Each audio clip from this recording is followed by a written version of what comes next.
तो ये जो स्थूल पदार्थों के प्रति उसकी आसक्ति है, घर परिवार के प्रति आसक्ति है, रिश्तेदारों मित्रों के प्रति आसक्ति है, इसको यहाँ पर छोड़ना होता है।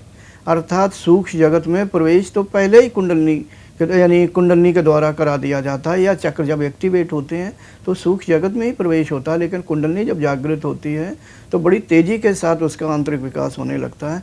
लेकिन यहाँ पर जब कंठ चक्र खुलता है तो उसे जो अपने सगे संबंधी हैं, उनसे जो आसक्ति है, उनसे दूर रहना पड़ता है, आसक्ति को अलग करना पड़ता है। सिर्फ कर्तव्य मात्र कार्य करते हैं। ये नहीं है कि मान लो माता पिता की अगर सेवा करनी है, बुजुर्ग है तो सेवा करनी पड़ेगी, आसक्ति ना करके कर्तव्य को लेकर के करें। हमारा मतलब कि यहाँ पर कर्तव्य तो करें लेकिन आसक्ति का और संसार के प्रति मोह आदि को त्याग दें। कुल मिलाकर के चित्त की जो मलिनता है, मलिनता का एक निश्चित स्तर तक स्वच्छता में बदलना है। अर्थात मलिनता बहुत ज़्यादा मात्रा में नष्ट करनी होती है। जब मन और चित्त शुद्ध होने लगता है एक निश्चित अवस्था तक, इसके बाद ही कंठ चक्र खुल सकता है। तब तक साधक को ढेरों वर्षों का इंतज़ार करना पड़ता है, सिर्फ उन्हें जो कठोर अभ्यास करते हैं। और जो ढीले ढाले होकर के अभ्यास करते हैं, अब मैं नहीं जानता हूँ, वो अपने मार्गदर्शक से पूछें कि कब खुलता है।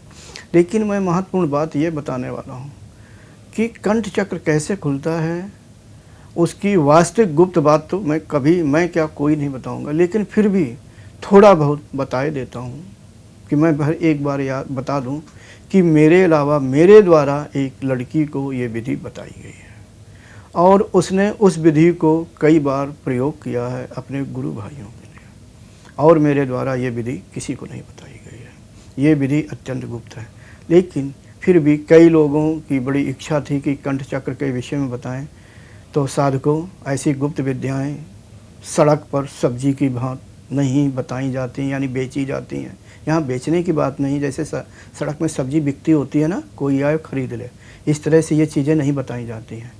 ठीक है, गुरु के पास जाओ, गुरु के अनुसार वहाँ पर रहो, अनुशासन में रहो, और जब चित्त में ऐसी अवस्था आएगी, यानी उचित अवस्था में गुरु कंठ चक्र खोल देता है। लेकिन इस जगह पर मैं थोड़ी जानकारी दिए देता हूँ। हाँ, अब जानकारी जो है मैं जो दूंगा प्रैक्टिकल करके भी दिखाऊंगा। हालांकि ये चीज़ दिखाई नहीं देती है, प्रत्यक्ष तो दिखाई नहीं देगी, लेकिन जिस साधक पर किया जाएगा उसको अनुभूति होती है। ये चीज़ यानी जो प्रैक्टिकल होगा तो उस प्रैक्टिकल की अनुभूति बिल्कुल हो गई, अनुभूति उसे, और साथ में उसे कुछ दिखाई देता है। कंठ चक्र जब खुलता है तो कुंडलनी, पहले प्राण फिर कुंडलनी ऊपर की ओर चले जाते हैं। जब प्राण ऊपर की ओर जाता है तो उसे ऐसी अनुभूति होती है कि शरीर की सारी प्राण सिर के अंदर भर गई है और माथे में ढेर सारी भरी हुई है, मस्तक पर, यहाँ पर आज्ञा चक्र में दबाव दे रही है, या दुखने लगता है, सिर भी दुखने लगता है। सिर दुखने का मतलब अन्य कोई साधक ना समझ ले, वो जो जिन्होंने अपनी साधना शुरुआत के, मस्तिष्क की जो सूक्ष्म कोशिकाएं होती हैं जब शुद्ध होती हैं तो वो दर्द या भारीपन पैदा करती हैं। मगर यहाँ पर जब कंठ चक्र खुलता है तो शरीर की निचली जो वायु होती है, अर्थात प्राण, अपान वायु और ये व्यान और समान और प्राण, ये सब मिलकर के ऊपर की ओर चले जाते हैं। तो साधक को ऐसा लगता है कि ये ढेर सारी वायु सिर में भर गई है। उस समय उसे गुदगुदी भी होती है और आंखें बंद होने लगती हैं, अंतर्मुखी हो जाता है। हमारा मतलब कहने का, कंठ चक्र खुलने के बाद कुछ ऐसी अवस्थाएं होती हैं, फिर समाधि लगने लगती है और यहाँ के बाद उसकी दिव्य दृष्टि भी खुलने लगती है। या जब कंठ चक्र खुल जाएगा तो दिव्य दृष्टि भी धीरे धीरे खुल करके कार्य करने लगती है। कुल मिलाकर के उसे दिखाई देने लगता है, कुछ न कुछ, किसी को ज़्यादा दिखाई देता है, किसी को कम दिखाई देता है। और दिव्य दृष्टि सभी को समान रूप से कार्य नहीं करती है, किसी की दिव्य दृष्टि ज़्यादा कार्य करेगी, किसी की कम कार्य करेगी। ऐसा पूर्व काल के जन्मों में जो कुछ उसने कर्म किया होगा या साधना किया होगा, चित्त की शुद्धता के अनुसार ही दिव्य दृष्टि दिखाई देती है। हाँ, मैंने पिछले वीडियो में बताया कि जो रजत नाम का जो ये साधक है, इसकी कुंडली मैंने यहाँ तक कंठ चक्र तक पहुँचा दी थी। हाँ, अब रजत बताएगा कि कुंडलिनी जो यहाँ तक पहुँची हुई है, क्या उसे अनुभूत होती रही है क्या? हाँ रजत जी, अब आप बताइए, जो आपकी कुंडलिनी कंठ चक्र तक जाती थी तो आप थोड़ा जानकारी दीजिए कि आपको बराबर अनुभूति होती रहती है? प्रणाम गुरुदेव। जो मुझे आपने शक्तिपात किया जाने की मेरी जब कुंडलिनी पहले नाभि चक्र तक ही आ रही थी, कुछ समय के बाद जब मेरी साधना कम पड़ गई थी, जिससे करके मेरी कुंडलिनी नीचे आ गई थी नाभि चक्र तक, उसके बाद जब आपने शक्तिपात किया मेरे ऊपर तो मुझे स्पष्ट समझ में आ रहा था कि कुंडलिनी का वेग एकदम पहले से भी अधिक बढ़ गया और वो तेज गति से ऊपर, यानी कि एकदम रोड गरम रोड, जिसे एकदम तपाया गया हुआ हो रोड, सरिये की तरह जो रोड होती है लोहे की, वो एकदम तपी हुई हो और वो जैसे जैसे ऊपर की तरफ, यानी कि पहले मूलाधार चक्र पर, फिर स्वाधिष्ठान चक्र पर और फिर नाभि चक्र पर, फिर हृदय चक्र से ऊपर बढ़ते हुए एकदम तेज गति से, मतलब कंठ चक्र यानी कि यहाँ तक पहुंच गई।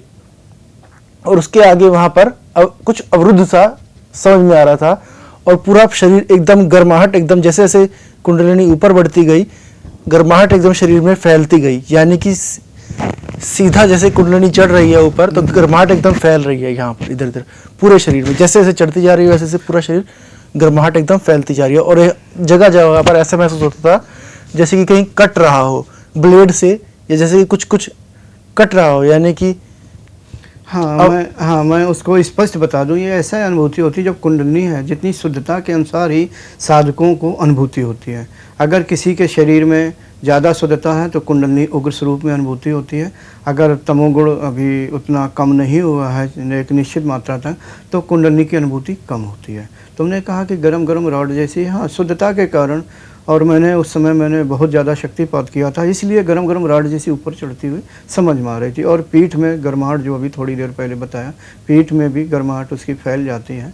और जो ये कट रहा था, होता क्या है कि अगर गौर करें और विज्ञान की दृष्टि से भी देखें और शरीर की जो संरचना है, तो रीढ़ के सहारे कुछ नाड़ियाँ ऐसे होती हैं क्योंकि हाथों की और पूरे शरीर में सूक्ष्म नाड़ियाँ फैली हुई होती हैं, तो वहाँ से निकलती हैं, फिर पूरे शरीर में इधर उधर फैली होती हैं। तो जब उस क्षेत्र में गर्माहट होती है तो नाड़ियों में जो शुद्धता होती है, शुद्धता फैलने पर ऐसे ही लगती है कि नाड़ियों में गर्माहट हो गई। तो जबकि चढ़ वो रीढ़ पर रही है, हो सकता है कि कंधों पर और बाजुओं में भी गर्माहट महसूस होने लगती है। और जो ये कहा कि कट रहा, ब्लेड जैसा लग रहा, तो वो जो नाड़ियों के अंदर वो तमोगुण भरा होता है, उसकी अनुभूति होती है और उसकी गर्माहट की, यानी ऊर्जा, वो ऊर्जा निकलती है मुंह से। और उसका कारण ये है, कुंडलिनी का स्वरूप अग्नि तत्व से होता है, तभी वो गर्माहट महसूस होती है। साधक के शरीर में जो पृथ्वी तत्व और जल तत्व है होता है, तो वो उसको एक तरह का नष्ट करने लगती है, जलाने लगती है और अग्नि तत्व को बढ़ाने लगती है, इसलिए उसकी गर्माहट महसूस होती है। ठीक है, तुम्हें जो कंठ चक्र में ऐसा महसूस होता है, तो मैं यानी सही महसूस हो रहा। और अटकने का कारण ये है कि वहाँ पर एक ग्रंथि है, जो कि अभी थोड़ी देर पहले बताई, ग्रंथि है और वही सारे मतलब रुकावट का कारण है। यदि उस ग्रंथि को खोल दिया जाए, वैसे तो साधक ढेरों वर्ष लगा देते हैं। हाँ, मैं बता दूं, ग्रंथि की संरचना बड़ी विचित्र होती है। स्थूल रूप से ग्रंथि कैसी होती है, अब ये तो डॉक्टर ही सही बताएंगे, लेकिन वो तो सूक्ष्म शरीर के अंदर है। स्थूल में जैसे ग्रंथि है वैसे ही सूक्ष्म शरीर में होती है। सूक्ष्म शरीर में उसी जगह पे जो ग्रंथि होती है, तो मैं बारीकी से बता दूं, उस ग्रंथि के ऊपर एक झिल्ली जैसी चढ़ी होती है। ऐसा समझो जैसे मोबाइल में लैमिनेशन चढ़ा होता, तो वो झिल्ली जैसी चढ़ी होने के कारण वो जल्दी, जब तक वो झिल्ली छिन्न भिन्न नहीं होती है, तब तक वो ग्रंथि, जो नाड़ियों का जंक्शन जैसा, वो खुलता नहीं है और उस वहीं पर साधना रुकी बनी रहती है। प्राण जाता है तो प्राण तो रुका ही होता, किसी की सिर पीछे चला जाता, गर्दन है, गर्दन पीछे की ओर होती, कोई कभी कभी साधक पीछे की ओर गिर जाता। और कुंडलिनी क्या है कि बार बार वहीं पर जाकर के ठोकर सी मारती है, टक्कर सी मारती। तो सबसे पहले वो झिल्ली है, जब तक छिन्न भिन्न नहीं होगी तब तक ग्रंथि नहीं खुलेगी। ग्रंथि जब खुलती है तो गर्दन में थोड़ा थोड़ा दर्द सा भी महसूस होता है, और जब खुल जाती है तो एकदम से सारी प्राणवायु ऊपर चली जाती है। कुंडलिनी तो तुरंत नहीं जाती है, कुंडलिनी धीरे धीरे शुद्धता बिखेरती हुई और उस जगह को बनाती हुई, सक्रिय जगह होती है, जगह को साफ करती हुई ऊपर की ओर कुछ दिनों बाद जाती है। Thanks for watching. Remember to like, comment and subscribe.